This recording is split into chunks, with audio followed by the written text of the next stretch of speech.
उत्तराखंड जिसको देवभूमि कहा जाता है, इस देवभूमि में कई सारे देवता वास करते हैं। आज आपको हम ले चलते हैं ऊखीमठ। भगवान केदारनाथ की पूजा ग्रीष्म काल में केदारनाथ में होती है तो शीत काल में केदारनाथ ऊखीमठ के ओंकारेश्वर मंदिर में विराजते हैं। इसी मंदिर में केदारनाथ की शीतकालीन पूजा की जाती है। इसकी पहली वजह यह है कि शीत ऋतु में केदारनाथ धाम बर्फ की चादरों से ढका रहता है, जिससे यहाँ स्थान पर जीवन यापन करना कठिन हो जाता है। जीवन रक्षा के लिए पुजारी और इस क्षेत्र के निवासी निचले स्थानों में आ जाते हैं। धार्मिक मान्यता है कि शीतकाल में जब मंदिर का कपाट बंद हो जाता है तब देवतागण भगवान केदारनाथ और बद्रीनाथ की पूजा करते हैं। इस दौरान मनुष्यों के लिए भगवान केदारनाथ का चल विग्रह केदारनाथ से ऊखीमठ में लाया जाता है। इसी स्थान पर मनुष्य को केदारनाथ के दर्शन प्राप्त होते हैं। यहाँ केदारनाथ के चल विग्रह के विराजने के पीछे कई मान्यताएं और किंवदंतियां हैं। उत्तराखंड के ऊखीमठ का संबंध द्वापर और सतयुग से माना जाता है। यहाँ पर भगवान राम के वंशज राजा मांधाता ने भगवान शिव की तपस्या की थी, जिससे भगवान शिव ओमकार ध्वनि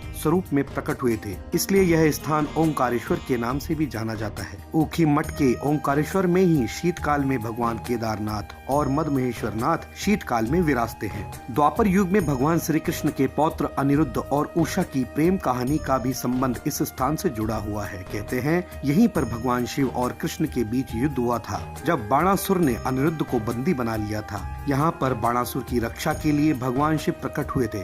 अंत में शिव के आदेश से अनिरुद्ध और उषा का यहाँ विवाह संपन्न हुआ था। उषा के नाम से इस स्थान का नाम उषा फिर नाम बदलते हुए ऊखीमठ हो गया। इन प्राचीन कथाओं और मान्यताओं के कारण इस ऐतिहासिक स्थल को पंचकेदार के मुख्य रावल का गद्दी स्थल भी माना गया है। मुख्य गद्दी स्थल होने के कारण ही ऊखीमठ में केदारनाथ जी विराजते हैं। शीतकाल में भगवान केदारनाथ की उत्सव डोली को इस जगह के लिए केदारनाथ से लाया जाता है। केदारनाथ की शीतकालीन पूजा और पूरे साल भगवान ओंकारेश्वर की पूजा यहीं की जाती है। ग्रीष्म काल आने पर यहीं से भगवान की डोली यात्रा केदारनाथ के लिए विदा होती है। इसीलिए ऊखीमठ को दूसरा केदारनाथ भी कहा जाता है। मान्यता है कि इस मंदिर में ओंकारेश्वर महादेव के दर्शन से पंच केदार यात्रा का पुण्य प्राप्त हो जाता है। ओंकारेश्वर अकेला मंदिर न होकर कई मंदिरों का एक ऐसा समूह है जहाँ पर पंच केदार लिंग दर्शन मंदिर, पंच केदार गद्दी स्थल, वाराही देवी मंदिर, भैरवनाथ मंदिर, वैराग्य पीठ, चंडिका मंदिर, हिमवंत केदार, विवाह वेदिका समेत कई और भी मंदिर उपस्थित हैं। जानिए मुख्य पुजारी द्वारा मंदिर की खासियत।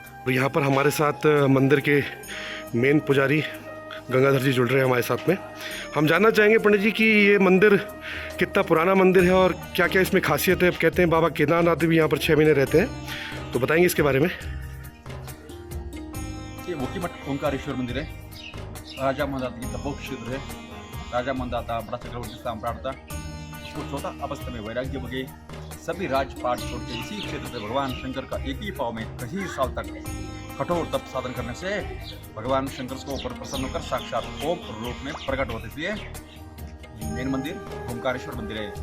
पंच केदार का प्रमुख गद्दी स्थान ऊखीमठ ओंकारेश्वर मंदिर है। बाबा केदारनाथ जी और द्वितीय केदार मदमहेश्वर जी का यात्रा प्रारंभ होता है। बाबा जी इसी मंदिर से भगवान का उत्सव मूर्ति चल विग्रह को पालकी में लेकर 3 दिन पदयात्रा में भगवान अपना केदारनाथ धाम पहुंचता है, तब कपाट खुलता है। बाबा की निरंतर 6 मास पूजा हिमालय में संपन्न की जाता है।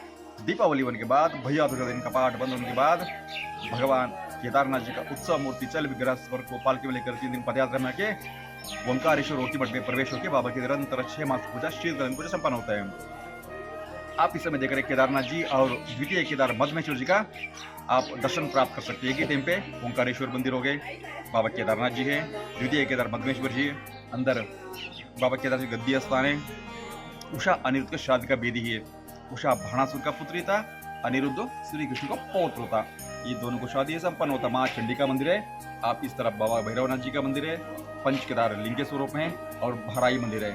आप सब लोग शीतकाल में और 6 मास के लिए भगवान का दर्शन प्राप्त कर सकते हैं। 6 मास अपना धाम पे दर्शन प्राप्त कर सकते हैं। जैसे कि पुजारी बद्रीनाथ में हम देखते हैं कि केरल से आते हैं रावल ब्राह्मण जो होते हैं, तो यहाँ पर जो बाबा के पुजारी होते हैं वो कहाँ से होते हैं? कर्नाटक से होता है। कर्नाटक से होते हैं। तो यहाँ पर जैसे कि 6 महीने यहाँ पर दर्शन बाबा के रहते हैं, तो यहाँ पर जो श्रद्धालु हैं उनका आना जाना कितना रहता है यहाँ पर? आप इस समय देख रहे हैं शीतकाल में थोड़ा यात्री गिनती में रहते हैं। यात्रा सीजन पे भगवान केदारनाथ जी के पंच केदार की मेन मार्ग हो गए, मध में चूर जाने के लिए और तुंगनाथ जी राजे और गोपेश्वरी रास्ता होने के कारण यहाँ पे काफी उसमें यात्री दर्शन प्राप्त करने के लिए दूर दूर से वो यात्री श्रद्धालु आते हैं। तो जब बाबा की डोली जाती है, पता है हम जैसे हम लोग केदारनाथ भी मिले थे, तो 6 महीने आप एक साल मतलब 1 साल तकरीबन आप पूरे डोली के साथ रहते हैं, फिर 1 साल दूसरे पुजारी रहते हैं। हम हमारे हर साल थोड़ा बारी लग जाता है, रोटेशन है हमारी, हम 5 प्रधान पुजारी हो गए, हर साल वो बारी के हिसाब से काम करते हैं। ये जानकारी दी है हमें गंगाधर जी ने, ये पुजारी हैं भगवान केदारनाथ मंदिर के ऊखीमठ के। और ये देखिए मंदिर की जो पुरानी हमारी धरोहर है वो आज भी बड़ी मुश्किल से संभाल के रखी है, अन्यथा कई सारे मंदिर तो ऐसे हैं जिनके बारे में लोग भूल गए हैं। ये पहाड़ियों के बीच में बाबा केदारनाथ बसते हैं यहाँ ऊखीमठ में।